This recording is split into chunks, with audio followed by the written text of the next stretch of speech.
नमस्कार, खरी खरी लेकर हाजिर हूं मैं सर्वमित्रा। बुलडोजर एक्शन पर आखिरकार सुप्रीम कोर्ट ने अब मोदी सरकार या कहें कि बीजेपी को चेतावनी दे ही दी है। आप जानते हैं कि बीजेपी के शासनकाल में और खासकर मुख्यमंत्री योगी जो उत्तर प्रदेश के मुख्यमंत्री हैं, उनको तो अब बुलडोजर बाबा ही कहा जाने लगा है। उनके शासनकाल में जिस तरह से यूपी में बुलडोजर कार्रवाइयां शुरू हुई, भले ही वो कार्रवाइयां अवैध निर्माण के नाम पर होती थी, लेकिन उसमें निशाने पर होते थे अक्सर अल्पसंख्यक समुदाय के लोग, और उसके बाद ये सिलसिला पूरे देश में तेजी से फैल गया। एक तरीके से एक बीमारी की तरह बुलडोजर की कार्रवाई पूरे देश में होने लगी। मध्य प्रदेश, हरियाणा, राजस्थान, कई ऐसे राज्य हैं जहां पर आरोपियों को, जो खासकर अल्पसंख्यक समुदाय के आरोपी होते थे, उन पर सीधे न वकील, न अपील, न दलील, इन तीनों व्यवस्थाओं को खत्म करके सीधे सरकारों ने अपने हाथ में फैसला ले लिया कि हम किस तरह से न्याय करेंगे, और ये न्याय होता था बुलडोजर के जरिए। आप जानते हैं कि पिछले सालों में कई ऐसी कार्रवाइयां हुई हैं जहां पर कभी निर्दोषों को तो कभी दोषियों के घरों पर भी बुलडोजर की कार्रवाई हुई। लेकिन आज इस पर सुप्रीम कोर्ट ने एक सख्त टिप्पणी की है। सुप्रीम कोर्ट ने साफ साफ कहा है कि भले ही दोषी हो, फिर भी बुलडोजर की कार्रवाई आप नहीं कर सकते, और इसके लिए बाकायदा एक दिशा निर्देश बनाए जाएंगे, और ये दिशा निर्देश पूरे देश में लागू होंगे, और इसको हर एक राज्य सरकार को इसका पालन करना होगा। ये जो आज सुप्रीम कोर्ट की सख्त टिप्पणी है, ये एक तरीके से बीजेपी के लिए चेतावनी भी है कि अब वो अपनी इस नफरत की कार्रवाई से बाज आए, क्योंकि ये लगातार हो रहा है। जहां पर भी हम देखते हैं कि किसी भी तरह की कहीं हिंसा भड़कती है या कोई और ऐसी घटना होती है और जिसमें नाम शामिल होता है किसी अल्पसंख्यक का, तो फिर उसके बाद तुरंत ही ये खबर आती है कि उसके ठिकाने पर, उसकी दुकान पर, उसके मकान पर कहीं ना कहीं बुलडोजर चला दिया गया, उसको ध्वस्त कर दिया गया, और लोग तमाशबीन की तरह तालियां बजाते रहते हैं। उन्हें ये समझ ही नहीं आता कि कल को उनके ऊपर भी ये आंच आ सकती है। और ऐसे कई मामले हमने देखे जहां पर निर्दोषों के घरों पर किस तरह से बुलडोजर चले, और उसके बाद उनके सामने न केवल जीवन का संकट बल्कि उनके आत्मसम्मान पर भी एक तरह से उनको भी कुचला गया। तो बीजेपी ने ये जो बुलडोजर को अपना एकदम नया निशान बना लिया था, एक तरफ कमल जो एक प्रतीक है, बहुत सुंदर फूल है, हमारा राष्ट्रीय फूल है, वो बीजेपी का चिन्ह भी है। तो ठीक है, बीजेपी कमल को खिलाने की बात करती रहती है, लेकिन दूसरी तरफ जिस तरह से वो बुलडोजर की कार्रवाई करती थी, उससे पता चलता था कि किस तरह की एक अघोषित मानसिकता, यानी जो हिंसक मानसिकता है, उसके तहत देश में ये शासन चल रहे हैं। और आज सुप्रीम कोर्ट ने इस पर जो सख्त टिप्पणी की है, वो एक तरह से बीजेपी के लिए चेतावनी भी है, और साथ ही ये जो आने वाले चुनाव हैं उनमें बीजेपी के खिलाफ एक बड़ा संदेश भी है कि अगर बीजेपी इस तरह की कार्रवाइयां जारी रखेगी तो आगे उसको अदालत के चक्कर लगाने पड़ेंगे। क्या है ये पूरा मामला, इस पर आज हम खरी खरी चर्चा करेंगे। हमारे साथ जुड़े हुए हैं हमारे ऑनलाइन एडिटर अमलेंदु उपाध्याय जी। अमलेंदु जी, स्वागत है आपका इस कार्यक्रम में। नमस्कार अमलेंदु जी, आज सुप्रीम कोर्ट की जो टिप्पणी आई है, इस पर दो तीन मामले हाल के हुए हैं, राजस्थान के, मध्य प्रदेश के, और यहीं पर यहाँ के लोगों ने याचिका दायर की जिस पर सुप्रीम कोर्ट में सुनवाई चल रही थी। आज सुप्रीम कोर्ट ने जस्टिस बी.आर. गवई और जस्टिस के.वी. विश्वनाथन, इन दो न्यायाधीशों की खंडपीठ ने ये आदेश दिया है, और इस पर जिस तरह से सॉलिसिटर जनरल तुषार मेहता आज जो दलीलें पेश कर रहे थे, तुषार मेहता ने साफ साफ कहा कि नहीं, ऐसा नहीं है कि हम किसी का धर्म देखकर हम उस पर कार्रवाई करते हैं, ये बाकायदा एक प्रोसीजर के तहत ये हो रहा। और लेकिन इस पर सुप्रीम कोर्ट ने सख्त कहा है कि ऐसा नहीं होगा, भले ही वो दोषी है लेकिन फिर भी बुलडोजर नहीं चलाए जाएंगे, और इसको लेकर एक पूरा दिशा निर्देश बनेगा और उसको सभी राज्य सरकारों को पालन करना होगा। सुप्रीम कोर्ट की ये जो टिप्पणी है अमलेंदु जी, ये तब आई है जब हरियाणा चुनाव सिर पर है। आप जानते हैं कि पिछले साल हरियाणा के नूह जिले में जो हिंसा हुई थी, और उसमें बहुत एक शोभा यात्रा पर पथराव और उसके बाद सांप्रदायिक हिंसा हुई थी। फिर उसके बाद वहां की बीजेपी सरकार ने तुरंत एक्शन लिया था, और इस एक्शन में बहुत सारे लोगों के घरों पर बुलडोजर चलाना भी शामिल था, जिसके बाद पंजाब और हरियाणा हाई कोर्ट ने भी तब टिप्पणी की थी कि ये आप गलत कर रहे हैं, और उसमें राज्य सरकार से जवाब मांगा था। ऐसे ही मामले उत्तर प्रदेश में भी हो चुके हैं, ऐसे ही मामला मध्य प्रदेश में भी हुआ है। अभी राजस्थान में भी एक इसी तरह का मामला आया जहां पर एक नाबालिग ने दूसरे को चाकू से मारा, वो मामला बिल्कुल अलग था, लेकिन उसमें पिता के घर पर बताया जाता है कि पूरा बुलडोजर चलाया गया और ये पूरा मामला बड़ा बना था। अब ये जो टिप्पणी आई है सुप्रीम कोर्ट की, क्या कहेंगे अमरिंदु जी इस पर? समिता जी, तो सुप्रीम कोर्ट की बहुत सख्त टिप्पणी आई है इस बुलडोजर एक्शन को लेकर, और ये स्पष्ट कर दिया है सुप्रीम कोर्ट ने कि वो कोई एक इस तरीके की गाइडलाइन पैन इंडिया बना सकता है कि बुलडोजर एक्शन कब होगा कब नहीं होगा, इसको लेकर वो पूरी बनाएगा। उसने सभी जो संबंधित पक्ष हैं, यानी जो राज्य सरकारें हैं उनसे और केंद्र सरकार, इन सबसे कहा है कि वो अपना एफिडेविट इस पर दें, अपनी राय दें। हालांकि जो एसजी तुषार मेहता थे, उन्होंने कहा कि जो सरकार की तरफ से हलफनामा दिया गया है उसमें सरकार का रुख स्पष्ट है, और जब ऑर्डर डिक्टेट करने जा रहे थे जस्टिस गवई और जस्टिस केवी विश्वनाथन, तो उस समय उन्होंने इंटरप्ट करने की कोशिश की एसजी तुषार मेहता ने, तो उस पर उनको एक तरीके से डपट दिया जस्टिस गवई ने और कहा कि क्या आप हमको आदेश देने देंगे कि नहीं देने देंगे, इस तरह की टिप्पणी भी हुई। तो यानी कि सरकार का रुख एकदम स्पष्ट था कि वो किस तरीके से बुलडोजर एक्शन के पक्ष में खड़ी हुई है और उसको जायज़ ठहराने की कोशिश कर रही हो। जैसा कि आपने बताया कि उनकी सारी जो दलीलें थीं एसजी साहब की, वो सारी यही थी कि वो उसको जायज़ ठहरा रहे हैं। लेकिन जो जिस तरीके से सुप्रीम कोर्ट ने इस पर एक्शन लिया और सुप्रीम कोर्ट ने जो अपना आदेश दिया है और अगली तारीख पर इसकी जब सुनवाई होगी, उससे ये साफ स्पष्ट है समित्रा जी कि सुप्रीम कोर्ट ने इस मसले को गंभीरता से लिया है कि किस तरीके से राज्य सरकारें एक समूह विशेष के विरुद्ध या अपने जो राजनीतिक प्रतिद्वंदी होते हैं या विरोधी होते हैं या राजनीतिक मत के नहीं होते हैं, उनके विरुद्ध किस तरीके से बुलडोजर का कार्रवाई करती हैं और जो कि कानून सम्मत नहीं होती है। इस पर भी बहुत सख्त टिप्पणी सुप्रीम कोर्ट की थी कि भाई आप ये कैसे तय कर सकते हैं कि कोई व्यक्ति अगर आरोपी है तब भी आप उस पर बुलडोजर का एक्शन नहीं कर सकते, सिर्फ आरोपी होने से वो बुलडोजर एक्शन का आपको अधिकार नहीं मिल जाता उस पर करने का। ये एक बड़ी सख्त टिप्पणी सुप्रीम कोर्ट की तरफ से समिता जी इस पर आई है।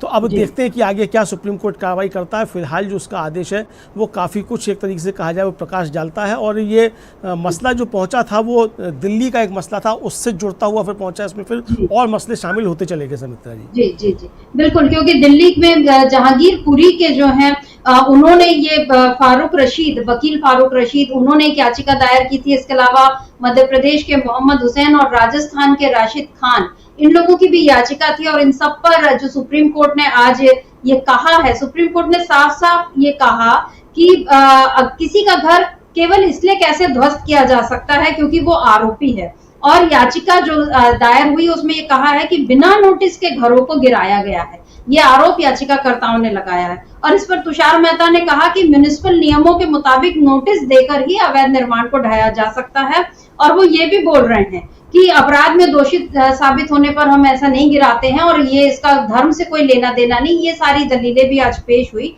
लेकिन जस्टिस BR गवई और जस्टिस KV विश्वनाथन, इन दोनों ने आज जो सख्ती दिखाई है अमरिंदु जी, ये एक क्या तगड़ा झटका माना जाएगा बीजेपी के लिए। क्योंकि मैं अभी जो नूह की जिस घटना का जिक्र कर रही थी, जिस पर पंजाब और हरियाणा हाईकोर्ट ने रोक लगा दी थी बुलडोजर अभियान में, क्योंकि 31 जुलाई को नूह में हिंसा हुई, उसके बाद वहां की खट्टर सरकार ने, तब की खट्टर सरकार, उसने बहुत सारे लोगों पर आरोप दर्ज किए, और उसके बाद अगस्त में एक सिलसिला चल पड़ा था, बहुत सारे अवैध निर्माण के नाम पर बुलडोजर कार्रवाइयां हुई थी, जिस पर पंजाब हरियाणा कोर्ट ने ये कहा था, सख्त टिप्पणी की थी, ऐसा लगता है किसी विशेष समुदाय के खिलाफ ये ड्राइव चलाई जा रही है और कानूनी प्रक्रिया का पालन नहीं हो रहा है। ये पंजाब हरियाणा कोर्ट ने तब कहा था, पिछले साल अगस्त की बात है 2023, तब ये बात कही गई है कि ऐसा लगता है किसी विशेष समुदाय के खिलाफ ये ड्राइव चलाई जा रही है और कानूनी प्रक्रिया का पालन नहीं हो रहा है। एक साल पहले जो बात पंजाब हरियाणा कोर्ट ने कही थी, आज लगभग उसी तरह की बात सुप्रीम कोर्ट को भी कहनी पड़ रही है। और इस बीच हम जो देख रहे हैं, हरियाणा में जिस तरह की घटना हुई, महाराष्ट्र में वो जो बुजुर्ग के साथ ट्रेन में जिस तरह की घटना हुई, उसके बाद राहुल गांधी का एक ट्वीट आया था। क्या है वो ट्वीट अमरिंदु जी, उसको देख लेते हैं। राहुल गांधी लिखते हैं, नफरत को राजनीतिक हथियार बनाकर सत्ता की सीढ़ी चढ़ने वाले देश भर में लगातार भय का राज स्थापित कर रहे हैं और भीड़ की शक्ल में छिपे हुए नफरती तत्व कानून के राज को चुनौती देते हुए खुलेआम हिंसा फैला रहे हैं। भाजपा सरकार से इन उपद्रवियों को खुली छूट मिली हुई है, इसलिए उनमें ऐसा कर पाने का साहस पैदा हो गया है। अल्पसंख्यकों खासकर मुसलमानों पर लगातार हमले जारी हैं और सरकारी तंत्र मूक दर्शक बना देख रहा है। ऐसे अराजक तत्वों के खिलाफ सख्त से सख्त कार्रवाई कर कानून का इकबाल कायम किया जाना चाहिए। भारत की सांप्रदायिक एकता और भारतवासियों के अधिकारों पर किसी तरह का हमला संविधान पर हमला है, जो हम बिल्कुल भी बर्दाश्त नहीं करेंगे। भाजपा कितनी भी कोशिश कर ले, नफरत के खिलाफ भारत जोड़ने की इस ऐतिहासिक लड़ाई को हम हर हाल में जीतेंगे। राहुल गांधी का एक बड़ा ट्वीट जो कल आया था, और अमलेंदु जी इसमें जो सबसे खास बात आज के संदर्भ में मुझे ये लग रही है, जिसमें राहुल गांधी ये कह रहे हैं कि ऐसे अराजक तत्वों के खिलाफ सख्त से सख्त कार्रवाई कर कानून का इकबाल कायम होना चाहिए। ये जो कानून का इकबाल कायम करने की बात राहुल गांधी ने की है, संविधान बचाने की बात हमेशा ही राहुल गांधी करते हैं, भारत जोड़ने की बात करते हैं, और आज जो कानून के इकबाल की जो बात की है, क्योंकि जो हम देख रहे हैं बुलडोजर एक्शन जो हो रहा है, उसमें कानून का इकबाल कहीं से कायम नहीं हो रहा। वो हम देख रहे हैं कि कानून का बल्कि मखौल उड़ाया जाता है, और खासकर बीजेपी शासित राज्यों में, क्योंकि जहां अल्पसंख्यक हुआ आरोपी में, मतलब नाम आया किसी अल्पसंख्यक का, वहां उसका कोई अवैध ठिकाना बीजेपी को तुरंत मिल जाता है। अब सवाल ये है कि आपको अगर कोई अवैध निर्माण पहले, एक तो आपने होने कैसे दिया अपने शासनकाल में, अगर हो गया है तो फिर क्या आप किसी घटना का इंतजार करते रहे उस पर कार्रवाई करने के लिए? क्योंकि जब भी कोई घटना होती है उसके बाद ही ये बुलडोजर कार्रवाई होती है। और हमने देखा है कि यूपी में किस तरह महिमा मंडित किया गया। बुलडोजर बाबा कहना काफी नहीं था, उनको बाकायदा एक दिया गया बुलडोजर का, मेरा ख्याल है खिलौने नुमा एक उनको ट्रॉफी जैसी भी दी गई कि आप बड़ा अच्छा कर रहे हैं। उसके बाद आप याद कीजिए अमलेंदु जी, मेरा ख्याल है बोरिस जॉनसन, तब ब्रिटेन के प्रधानमंत्री, जो गुजरात आए थे, उन्होंने वो जो इसके ट्रैक्टर या बुलडोजर की किसी उसका उद्घाटन किया, फिर वो बुलडोजर पर सवार हुए। ये सारी बातें क्या भारत में अल्पसंख्यकों को डराने के लिए थी कि देखो हमारे पास बुलडोजर है? क्या ये नया हथियार बीजेपी का बनता जा रहा था जिस पर अब सुप्रीम कोर्ट की रोक लग गई है? देखिए समिता जी, भारतीय जनता पार्टी बुलडोज़र को निश्चित तौर पे अल्पसंख्यकों के खिलाफ हथियार के तौर पे इस्तेमाल कर रही थी और अपने राजनीतिक विरोधियों के खिलाफ इस्तेमाल कर रही थी। हमने देखा कि किस तरीके से वो जो विकास दुबे था उसके घर पे तो बुलडोज़र चल जाता है। हमने देखा कि जो अकबर नगर है वो सिर्फ अकबर नगर नाम होने की वजह से बुलडोज़र चल जाता है। शहजाद अली है तो शहजाद अली का नाम है तो वहाँ बुलडोज़र चल जाता है। उदयपुर की घटना का आपने जिक्र किया, वो तो समिता जी, वो जो लड़का था उसका पिता किराए के मकान पे रहता था। तो किराए का मकान मतलब मकान मालिक का आपने घर गिरा दिया, उसमें वो किराएदार है तो आप किराएदार किसी घर में रहा तो आप मकान मालिक का भी घर गिरा देंगे बिना कुछ पूछे हुए। और अगर जैसा आपका सवाल था कि भाई जैसे कि अगर मान लीजिए को अवैध मकान बना भी तो आपने बनने क्यों दिया, अवैध बन कैसे गया, और उसकी एक प्रक्रिया होगी। और आज सुप्रीम कोर्ट ने भी समिता जी यही कहा, जस्टिस गवई ने कहा कि सिर्फ इसलिए कि उस पर आरोप है कोई घर कैसे तोड़ा जा सकता है, दोषी पाए जाने पर भी इसे ध्वस्त नहीं किया जा सकता। ये जस्टिस गवई ने साफ साफ आज कहा समिता जी सुनवाई करते हुए। और उन्होंने ये भी कहा कि अदालत अनधिकृत निर्माणों की रक्षा नहीं करेगी लेकिन कुछ दिशा निर्देश आवश्यक हैं। यानी कि अगर अनधिकृत निर्माण भी हैं तब भी उनको नहीं गिराया जा सकता बुलडोजर से, उसके लिए भी एक प्रक्रिया होगी, उस प्रक्रिया का पालन करना होगा और सुप्रीम कोर्ट इस पे पैन इंडिया एक दिशा निर्देश जारी करेगा। ये आज की सुनवाई में तय हुआ। तो समिता जी, ये निश्चित तौर पर भारतीय जनता पार्टी का जो सांप्रदायिक एजेंडा था, एक तरह से कहा जाए कि सुप्रीम कोर्ट ने उस एजेंडे के ऊपर बुलडोजर अपना चला दिया है कि आपका ये सांप्रदायिक एजेंडा नहीं चल सकता। कानून का राज है, कानून का पालन करना होगा, वो चाहे सरकार हो और चाहे कोई पार्टी हो, चाहे कोई व्यक्तिगत तौर पे कोई आदमी हो। कानून का राज है तो कानून का पालन करना होगा। ये साफ तौर पे सुप्रीम कोर्ट के आज के आदेश का जो है वो इस जो भावना है वो ये समझी जा सकती है कि कानून का राज है तो कानून का पालन करना होगा। सरकार भी कानून से ऊपर नहीं जा सकती है, भले ही सुप्रीम मतलब संसद को या राज्य की विधानसभा को कानून बनाने का अधिकार है, लेकिन कानून बनाने का अधिकार है, कानून का उल्लंघन करने का अधिकार सरकार को नहीं है। सरकार को भी कानून का पालन करना पड़ेगा। ये साफ तौर पे आज सुप्रीम कोर्ट के आदेश की जो मूल भावना है वो समझी जा सकती है समित्रा जी। जी बिल्कुल, सुप्रीम कोर्ट ने जो कहा और कल राहुल गांधी का जो ट्वीट आया है, मतलब यही कि कानून जो है उसका इकबाल कायम होना चाहिए। कानून अगर है तो वो दिखना भी चाहिए, फिर वो राज्य सरकार के एक्शंस में भी वो कानून के पालन और उसके सम्मान की भावना जो है वो नजर आनी चाहिए। लेकिन बीजेपी के शासन में इस भावना को, इस सम्मान को बिल्कुल कुचला जा रहा था। और ये जो अदालत में जो याचिका दायर हुई, उसमें जो मैंने जिक्र किया कि याचिकाकर्ता जो है जागीरपुरी मामले में वकील फारूक रशीद, उन्होंने अपनी याचिका में कहा है कि राज्य सरकारें हाशिए पर मौजूद लोगों, खासकर अल्पसंख्यकों के खिलाफ दमन चक्र चलाकर उनके घरों और संपत्तियों पर बुलडोजर चलाने को बढ़ावा दे रही हैं, जिससे पीड़ितों को कानूनी उपाय करने का मौका नहीं मिलता। ये उनकी याचिका में कहा गया। और इधर अमलिंदु जी, ये बात जो है ये हवा में भी नहीं की जा रही, क्योंकि हमने देखा है, अभी आप देखिए जो अभी मध्य प्रदेश में जो हुआ, जिसमें हाजी शहजाद अली की कोठी को जो गिराया है छतरपुर में, क्योंकि ये आरोप था कि वो थाने पर पथराव किया गया और वो कुछ लोगों को लेकर आ गए और एक समुदाय जो है दूसरे समुदाय के खिलाफ पर्चे बांट रहा है और गलत अफवाहें फैला रहा है, तमाम आरोप लगे। लेकिन अब उसमें जो कांग्रेस के वो जिला उपाध्यक्ष है और उनके जो भाई हैं आजाद अली, वो कांग्रेस पार्षद हैं, तो ठीक है, अब वो कांग्रेस के लोग हैं, लेकिन है अल्पसंख्यक। और उनकी जो कोठी जिस पर बुलडोजर चला, वो सारे मतलब सोशल मीडिया पर वो तस्वीरें हैं, कम से कम 10 करोड़ की वो कोठी बताई जा रही है, बहुत आलीशान कोठी। अब सवाल यही है अमलेंदु जी, अगर वो अवैध निर्माण थी तो इतनी बड़ी कोठी, मतलब ऐसा नहीं है कि 2-4 कमरों का मकान बना, वो बाकायदा बहुत आलीशान कोठी थी। कैसे बनी, क्या बनी, आप उस पर जांच कीजिए। लेकिन आपने उसको गिराया, और उसको तो गिराया, उसके साथ साथ वहां पर जो गृहस्थी का सामान था घर के अंदर रखा हुआ, 2 कारें और बुलेट और स्कूटी, यानी ये जो वाहन थे ये भी कुचल दिए गए। अब इसके खिलाफ मतलब मध्य प्रदेश में तो बताया जाता है कि कम से कम 10,000 से ज्यादा बुलडोजर की कार्रवाइयां हुई हैं, ये कमलनाथ ने भी आरोप लगाया था। इसके अलावा एमनेस्टी इंटरनेशनल की रिपोर्ट है 2024 फरवरी की, जिसमें बताया जा रहा है कि अप्रैल 2022 से जून 2023 के बीच दिल्ली, असम, गुजरात, मध्य प्रदेश और यूपी में सांप्रदायिक हिंसा के बाद 128 संपत्तियों को बुलडोजर से ढा दिया गया। ये एमनेस्टी इंटरनेशनल की रिपोर्ट है। अब अमलेंदु जी, बीजेपी चाहे तो इसको भी कोई अंतरराष्ट्रीय साजिश का हिस्सा करार दे कि एमनेस्टी तो उसको वैसे भी नहीं सुहाती कि अच्छी बातें करते हैं, पर यहाँ ये जो हमने देखा कि सांप्रदायिक हिंसा की जो घटनाएं हुई हैं, उसके बाद 128 संपत्तियों को बुलडोजर से ढा दिया गया, दिल्ली, आसाम, गुजरात, मध्य प्रदेश और यूपी में।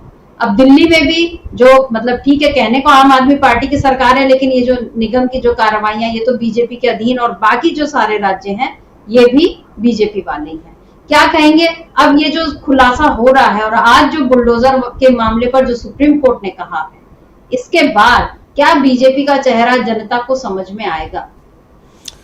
देखिए समिता जी, ये चेहरा तो जनता को समझ में आ जाना चाहिए था, बहुत पहले ही आ जाना चाहिए था, और शायद धीरे धीरे आ भी रहा है, और उसका प्रभाव देखने को मिल भी रहा है कि लोकसभा चुनाव में किस तरीके से भारतीय जनता पार्टी को शिकस्त मिली है। तो जाहिर सी बात है कि इस बुलडोजर एक्शन की भी उसमें एक भूमिका रही है।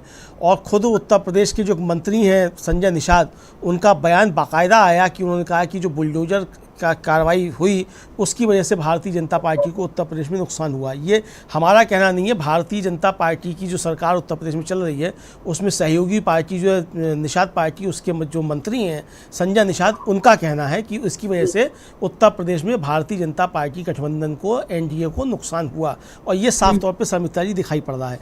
आप देखिए कि ये जब बुलडोजर चलता है, या अब जो लोग खुश होते हैं इस पर, हमने देखा कि वो जो भारतीय जनता पार्टी के एक नेता थे श्रीकांत त्यागी, जो कहे जाते थे ग्रेटर नोएडा का जो मसला था समिता जी, जिसमें उनकी एक महिला के साथ जो थी वो हुकताक हो गई थी एक सोसाइटी में, उसके बाद वो बुलडोजर जो था वो चला उनके घर पे, श्रीकांत त्यागी के घर पे, और उस समय जो लोग तालियां बजा रहे थे, बाद में मालूम पड़ा कि वो तालियां बजाने वाले थे उनके घर पे भी बुलडोजर चला। तो यानी ये बुलडोजर, आप सोचेंगे कि ये सिर्फ मुसलमानों के घरों पर जाकर के रुक जाएगा, तो ये सिर्फ मुसलमानों के घरों पर जाकर के बुलडोजर नहीं रुकना है, ये अपने हर उस विरोधी के घर पे चलेगा जो भारतीय जनता पार्टी का विरोधी है। यानी कि सरकारों, भारतीय जनता पार्टी की सरकारों के हाथ में ये बुलडोज़र आ गया, और ये बुलडोज़र हर अपने विरोधी के ऊपर चलने लगा। अब समिता जी, आंध्र प्रदेश में तो भारतीय जनता पार्टी सरकार में शामिल है, और वहाँ चंद्रबाबू नायडू की सरकार है, वहाँ जगन मोहन रेड्डी के घर पर बुलडोज़र चले, और वो सुप्रीम कोर्ट तक आए, और वहाँ पर फिर रोक लगी कि ये बुलडोजर इस तरीके से नहीं चल सकते हैं। तो ये यानी बुलडोजर हर उस अपने विरोधी के ऊपर चलेगा जो भारतीय जनता पार्टी का विरोधी है और जहाँ भारतीय जनता पार्टी की सरकार है। अब जिस शहजाद अली की आपने कोठी का जिक्र किया सर मित्रा जी, वो कोठी 7 साल में बन के तैयार हुई और 7 साल से भारतीय जनता पार्टी की ही सरकार है मध्य प्रदेश में, किसी और की नहीं है। 18 महीने के लिए या कुछ महीने के लिए बीच में कांग्रेस की सरकार आई थी। जाहिर सी बात है कि वो 7 साल से जो कोठी बन रही थी वो शासन प्रशासन सबके नज़र में थी। अगर वो कोठी अवैध थी तो 7 साल में उस पर कार्रवाई क्यों नहीं हुई? वो कार्रवाई तब क्यों हुई कि जब एक थाने के ऊपर पत्थरबाजी की घटना होती है और उसमें शहजाद अली का नाम भी आता है कि वो भी उस घटना में शामिल थे।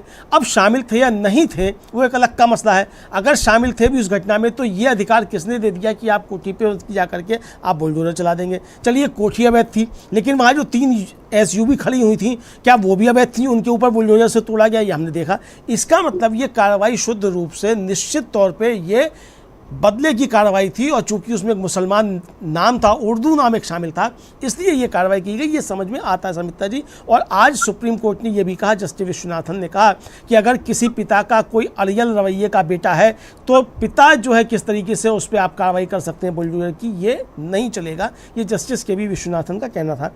यानी कि समिता जी ये साफ तौर पर समझ में आ रहा है कि बुलडोजर की जो भी कार्रवाई हो रही है ये राजनीतिक तौर पर अपने विरोधियों को प्रताड़ित करने के लिए और ये बताने के लिए कि हमारा बुलडोजर एक उर्दू नाम वाले लोगों के घरों पे चलता है, ये बताने के लिए ये कार्रवाइयाँ की गई। और इसको माननीय सुप्रीम कोर्ट ने समझा है कि ये कार्रवाइयाँ अवैध तरीके से चल रही हैं और इसलिए सुप्रीम कोर्ट ने कहा कि अगर कोई अवैध संपत्ति है भी तो भी उस पर बुलडोजर नहीं चल सकता। उसके लिए भी एक दिशा निर्देश तैयार होगा और एक प्रोसीजर होगा, उस प्रोसीजर के तहत ही ये कार्रवाई हो सकती है।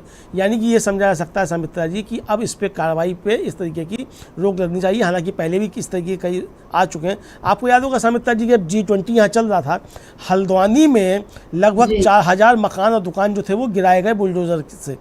और वो सिर्फ मुसलमानों के नहीं थे, वो उसमें हिंदुओं के थे, अधिकांश जो थे वो हिंदुओं के थे। और सुबह सुबह पूरे इलाके को सील करके वो ज़मींदोज़ कर दिए गए। तो यानी जो लोग ये समझ रहे थे कि ये मुसलमानों के लिए बुलडोजर लेकर के आया, जो लोग खुश हो रहे थे, या बोरिस जॉनसन आकर के अगर बुलडोजर पर खड़े होकर के चलते हैं तो जो खुश हो रहे थे, हालांकि वो बोरिस जॉनसन जब वापस पहुँचे तो उनकी सरकार पर बुलडोजर चल गया वहाँ और उनको इस्तीफ़ा देना पड़ा। तो ये सामने आया। आज ही योगी आदित्यनाथ का एक बयान जो है वायरल हो रहा है समित्रा जी कि संत और योगी सत्ता का गुलाम नहीं होता है। तो क्या बुलडोजर पलट करके बैक गियर में भी चलना शुरू हो गया है? इसको इस तरीके भी समझ सकते हैं कि बुलडोजर ने बैक गियर लगाना शुरू कर दिया है। सुप्रीम कोर्ट का आज का जो एक्शन है, बुलडोजर एक्शन पे सुप्रीम कोर्ट का जो एक्शन है, ये काफ़ी कुछ संदेश देता है और ये भी साबित करता है कि किस तरीके से सरकारों का दुरुपयोग किया जा रहा था अपने विरोधियों को प्रताड़ित करने के लिए। सुप्रीम कोर्ट के आज के आदेश से ये निकाला जा सकता है उसका निहितार्थ समित्रा जी। जी बिल्कुल, सुप्रीम कोर्ट का जो आदेश है, उम्मीद तो ये की जानी चाहिए कि ये आदेश बीजेपी को समझ में आएगा। वो बीजेपी जो बहुत सारे मतलब कई बार वो जनादेश हासिल कर सत्ता में आई है, खासकर यूपी में वो इसी तरह से सत्ता में आई है। और केंद्र की भी बात अगर हम मान लें कि मोदी को पूर्ण बहुमत नहीं मिला, बीजेपी को पूर्ण बहुमत नहीं मिला, लेकिन फिर भी कहीं ना कहीं उसको सहयोगियों का साथ मिला है और उसने वो सरकार बनाई है। मध्य प्रदेश में भी बीजेपी इसी तरह से सत्ता में आई है, लेकिन जनादेश का भी वो सम्मान नहीं कर रही अमलेंदु जी। और अगर हम इसके और बारीक उस पे पहलू को देखें, क्योंकि ऐसा नहीं है जैसे 10 करोड़ की कोठी उन्होंने तोड़ी, तो जिसने 10 करोड़ की कोठी बनाई वो अदालत जाने की हिम्मत भी दिखा सकता है। हम ये नहीं कह रहे कि जिनके ऊपर भी बुलडोजर की कार्रवाइयां हुई वो सभी लोग लाचार हैं, लेकिन उसमें अगर 90 से ज्यादा प्रतिशत लोग हमको लाचार ही दिखे हैं। और ये हमने देखा है कि किस तरह गरीब लोगों के घरों पर बुलडोजर चला। जो दिल्ली में जिस तरीके से बुलडोजर की कार्रवाई हुई थी और जिसमें एक वो जो पत्रकार अपने आप को बहुत बड़ी समझती हैं, वो बुलडोजर पर सवार होकर उसकी जो रिपोर्टिंग कर रही थी, उनको बड़ा मजा आ रहा होगा कि उनकी पत्रकारिता में एक और तमगा जुड़ गया। लेकिन आप देखिए कि वहां पर लोगों की रोजी रोटी जो थी वो ढहाई जा रही थी। मतलब किसी के फल की दुकान है, जूस की दुकान है, वो दुकानें ढहा दी गई। झुग्गी झोपड़ियों पर इस तरह से बुलडोजर चला दिया जाता है। क्या अमलेंदु जी सुप्रीम कोर्ट अब जो 17 सितंबर को इस पर फिर से सुनवाई होने वाली है, क्या सुप्रीम कोर्ट उनको इस बात पर भी वो जस्टिस ध्यान रखेंगे कि ये सीधे सीधे जीने के हक को, रोजगार के हक को, जो मौलिक अधिकार हैं उनको मार रहा है ये बुलडोजर? क्या इस पर भी ध्यान जाएगा? और क्या जो हमारे ये जो पत्रकार अपने आप को बहुत बड़ा जो पत्रकार समझते हैं, क्या वो लोग कभी अपनी इस बात पर आत्मचिंतन करेंगे कि बीजेपी की भक्ति करते करते उन्होंने किस तरह खुद को पत्रकारिता से दूर कर लिया, किस तरह खुद को जनता के हित और देश हित से दूर कर लिया है। आत्मचिंतन करेंगे कभी? मुझे नहीं लगता समिता जी कि ये लोग कोई आत्मचिंतन करेंगे, चूँकि एक अगर सही मायने में कहा जाए कि जो तथाकथित नेशनल मीडिया है वो जनता का दुश्मन बन गया है। इसको सुबह से शाम तक सिर्फ मोदी भक्ति और बीजेपी की भक्ति करना है। जनता के मुद्दों से, जनता के सरोकारों से इसको कोई लेना देना नहीं है, बल्कि ये हमेशा जनता के खिलाफ खड़ा हुआ नज़र आता है। चाहे वो नोटबंदी का मामला हो, नोटबंदी में लाइन में लग के लोग मर रहे हैं, चाहे उसका मसला हो, चाहे बुलडोज़र का मसला हो, चाहे किसी और कोई और मसला हो, महंगाई का मसला हो, ये सब जनता के खिलाफ खड़े हुए नज़र आते हैं और ये मोदी भक्ति में जनता के दुश्मन बन चुके हैं। इसको साफ तौर पर समझ लेना चाहिए। दूसरी बात समिता जी, जहाँ तक सुप्रीम कोर्ट का सवाल है कि सुप्रीम कोर्ट इसको किस तरीके से देखता है, मुझको लगता है कि निश्चित तौर पर सुप्रीम कोर्ट ने आज भी जो अपना आदेश जारी किया और 7 सितंबर को जब सुनवाई जारी होगी और इस पर कोई फाइनल कोई गाइडलाइन सुप्रीम कोर्ट बनाएगा, उसमें भी ये निश्चित तौर पर देखा जाएगा कि ये बुलडोज़र जो है ये मानवाधिकारों का हनन भी है। क्योंकि आप बुलडोज़र के जरिए सिर्फ आप किसी व्यक्ति को दंड देने का काम नहीं करते हैं। अगर कोई संपत्ति अवैध भी है, अगर ये माना जाए, मुझे याद पड़ता है समिता जी, जस्टिस काटजू के सामने जब वो थे हाई कोर्ट में एक मसला पहुंचा था, तो उन्होंने आदेश दिया था कि तब तक कोई मकान नहीं गिराया जाएगा जब तक कि उसके पुनर्वास का इंतज़ाम नहीं हो जाता, तब तक झुग्गी झोपड़ियों पर चलने का था, तब तक ये नहीं चलाया जा सकता। एक्चुअली है क्या समिता जी, ये बुलडोज़र बताया तो जाता है कि साहब ये मुसलमानों के खिलाफ है। देखिए, कुछ घटनाएं होती हैं जिनमें मुसलमानों को निशाना बनाया जाता है, लेकिन अधिकांश बुलडोज़र जो चलते हैं वो गरीबों की बस्तियों पर चलते हैं, झुग्गी झोपड़ियों पर चलते हैं। और हमने देखा कि नोएडा में किस तरीके से वो वायरल हुआ था कि अथॉरिटी जो चला रही है वो जूस वाला है लगाया हुआ है अपना फल, और उसका बुलडोज़र से गिराया गया। वो मुसलमान नहीं था, वो हिंदू था। तो यानी ये बुलडोज़र जो है ये मूल रूप से ये गरीबों का शत्रु है और इसको मुसलमानों का शत्रु निरूपित करके गरीबों के ऊपर बुलडोज़र चलाया जाता है। और हमने देखा है कि किस तरीके से एक वीडियो वायरल हो रहा है, शायद भदोही का है या कहाँ का है, कि एक दरोगा जो घर में घुस करके गालियाँ दे रहा है महिलाओं को और कह रहा है कि हम तुम्हारा घर बुलडोज़र से गिरा देंगे। यानी ये बुलडोज़र किस तरीके से गरीबों का शत्रु बन गया है और उस बुलडोज़र को शासन और प्रशासन ने किस तरीके से अपना हथियार बना लिया है, ये इसमें सुप्रीम कोर्ट समझ रहा है इस बात को, और इसीलिए आज इस पर सुनवाई हुई। बहुत सख्त टिप्पणियाँ सुप्रीम कोर्ट की आई हैं। निश्चित तौर पर जब 7 सितंबर को सुनवाई होगी, सुप्रीम कोर्ट इसको ये मान सकता है कि ये बुलडोज़र मानवाधिकारों के हनन का हथियार बन गया है और इसको इस तरीके से लागू नहीं किया सकता। आज भी सुप्रीम कोर्ट ने ये कहा कि ये एक तरीके से कहा जाए कि गरीबों के ऊपर जो है वो हथियार बन गया है, इसकी ये भावना समझी जा सकती है। हालांकि जो उत्तर प्रदेश सरकार की तरफ से जब सुप्रीम कोर्ट के सामने भारत के सॉलिसिटर जनरल से तुषार मेहता वो जब खड़े हुए तो उन्होंने जब अपना हलफनामा बताया तो उन्होंने कहा कि किसी भी अचल संपत्ति को ध्वस्त नहीं किया जा सकता क्योंकि मालिक या कब्जा कर्ता अपराध में शामिल है। यानी कि मूल रूप से सुप्रीम कोर्ट के सामने उत्तर प्रदेश सरकार भी ये कहने से बच रही है कि उसने मुसलमानों के खिलाफ कोई एक्शन किया या कोई अपराध में शामिल था, इस आधार पर एक्शन किया। यानी आड़ जो सुप्रीम कोर्ट में ली जा रही है वो आड़ यही ली जा रही है कि लोगों ने चूंकि अवैध कब्जे किए हुए थे या संपत्ति अवैध थी, उनको नोटिस दिए गए थे, उन्होंने नोटिस का जवाब नहीं दिया, इसलिए कार्रवाई की गई। यानी सुप्रीम कोर्ट में जाकर के सरकार बचाव किस आधार पर कर रही है ये समझने वाली चीज़ है समिता जी।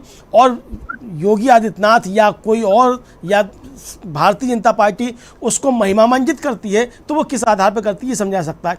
अगर योगी आदित्यनाथ या भारतीय जनता पार्टी या उत्तर प्रदेश सरकार इसको इस तौर पर महिमामंडित करती है कि मुसलमानों के घरों पर बुलडोज़र चलाए गए हैं तो सुप्रीम कोर्ट में ही हलफनामा दे के कहना चाहिए था कि हाँ हमने चलाए हैं सुप्रीम कोर्ट मुसलमानों के घरों पर बुलडोज़र। दावा किया जाता है, वहाँ भी छाती ठोक कर कहा जाता है जिस तरीके से बाहर आकर के जनता के बीच में दावे किए जाते हैं। तो ये साफ तौर पे समझा जा सकता है कि सुप्रीम कोर्ट में भी सरकारें जो हैं वो अपना बचाव करती हुई दिखाई पड़ रही हैं। तो अब ये आशा की जानी चाहिए समिता जी कि ये मामला जो आगे बढ़ेगा, सुप्रीम कोर्ट इस पर सख्त निर्देश जारी करेगा कि बुलडोज़र से मकान नहीं गिराए जा सकते और बुलडोज़र की कार्रवाई होगी तो उसकी एक वैधानिक प्रक्रिया होगी, जो कि आज सुप्रीम कोर्ट ने कह भी दिया है कि अगर कार्रवाई होती भी है बुलडोज़र की भी तो भी उसका एक प्रोसीजर होगा और जो कि पूरे भारत में लागू होगा। ये आज का मंतव्य जो है वो सुप्रीम कोर्ट के आदेश का समझा सकता है समिता जी। जी बिल्कुल, सुप्रीम कोर्ट के आज की सुनवाई से एक बहुत उम्मीद बंधी है कि बीजेपी की ये जो एक दमनकारी या क्रूर प्रशासन की जो नीति है वो कम से कम कहीं उस पर कोई रोक लगेगी। अब देखना होगा कि सुप्रीम कोर्ट आगे 17 सितंबर को इस पर जो सुनवाई होती है उसके बाद किस तरह के दिशा निर्देश सुप्रीम कोर्ट से आते हैं।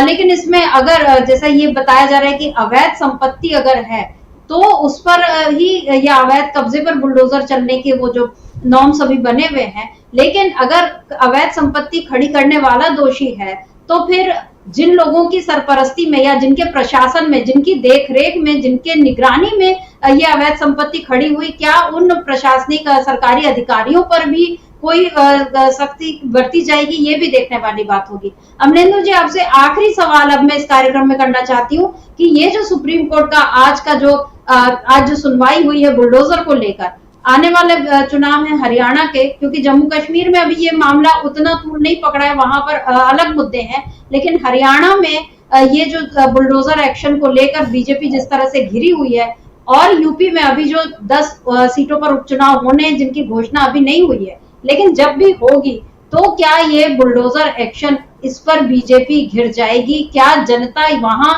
बीजेपी को इसका मुंहतोड़ जवाब देगी? आपको क्या लगता है? देखिए समिता जी, लोकसभा चुनाव में भी जनता ने बीजेपी को जेसीबी का उत्तर दिया, इसका बुलडोजर का उत्तर दिया, और हरियाणा में भी ये मुद्दा बनेगा। चूँकि हरियाणा में भी आपको याद होगा, जैसा आपने जिक्र भी किया, कि हरियाणा में पंजाब और हरियाणा हाई कोर्ट जो उसने बहुत सख्त टिप्पणी करके तुरंत बुलडोजर एक्शन को रोका था। तो जाहिर सी बात है कि हरियाणा में भी ये एक मुद्दा है। सवाल ये नहीं है कि बुलडोजर मुसलमान के घर पे चल रहा है कि हिंदू के घर पे चल रहा है या किसी के घर पे चल रहा है।